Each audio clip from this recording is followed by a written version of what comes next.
This is gonna be funny.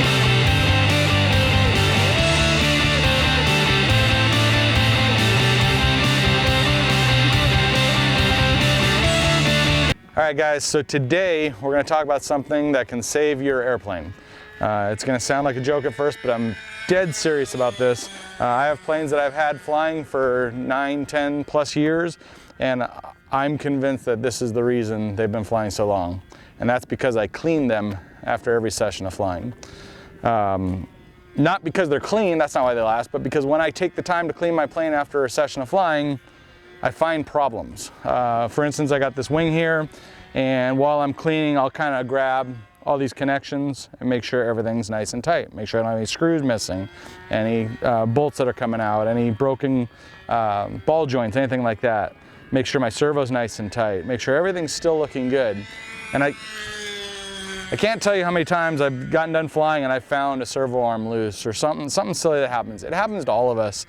We've talked about in some of our build videos on the Yak, not putting a part aside until it's 100% built, but there's still gonna be times you forget to put a drop of thread lock on or something like that happens. So it's a good practice, especially with the larger gas planes that have a lot of vibration. You're gonna have things that come loose. You're gonna find broken ribs that you need to re-glue. You're gonna find a lot of little things like that, covering that's starting to come up that you need to iron down when you get home. So I found two particular cleaners over the years that I really like. One is by Lucas. It's called Slick Mist Speed Wax. It's really good. This is mostly a protectant, so a lot of times when I get done building a plane and I've shrunk the covering down, and you may want to actually go watch our video on tightening the covering down and when to do that. We'll put the link up here, I believe. So this is nice because it puts a nice coating on the plane and keeps things from sticking. It's not necessarily a cleaner, but with a good microfiber towel, it will get bug guts off and any other dust or whatever you're going to pick up at the field. So that's one good cleaner. One downside to this that I didn't like, and this is the reason it's not my primary cleaner anymore, is the spray head.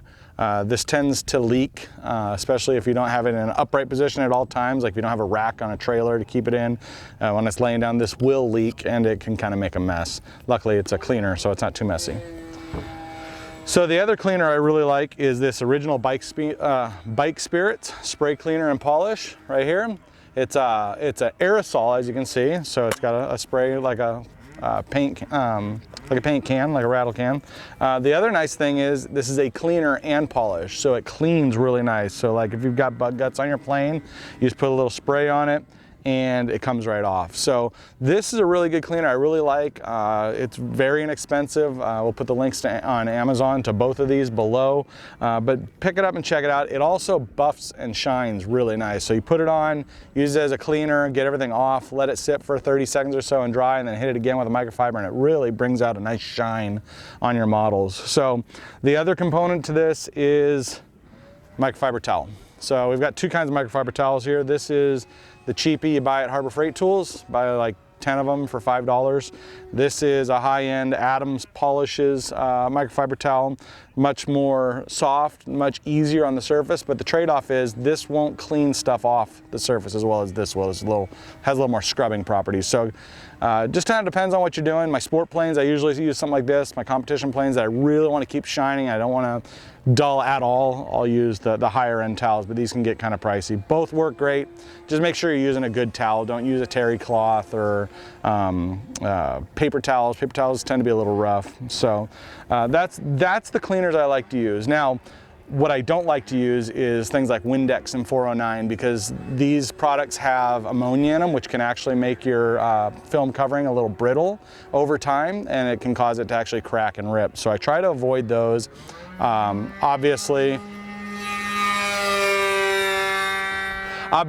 as you can tell, we're at the field again.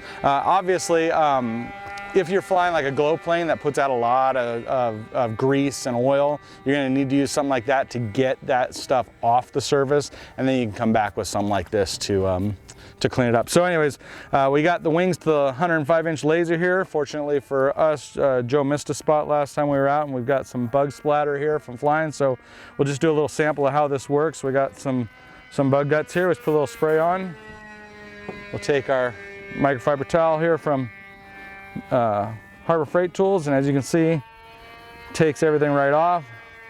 Let it sit for 5 or 10 seconds. We're in the sun, so it's going to dry nicely, and now it's nice and clean, and we polish it right out, and now we got a nice, clean, protected plane. This is a wax also, so next time the stuff will come off even easier. So hope this helps guys. Use this tip to get out and clean your plane after every flight, and you'll find little things that are a problem, and hopefully it saves an airframe for you and helps you enjoy this hobby even more.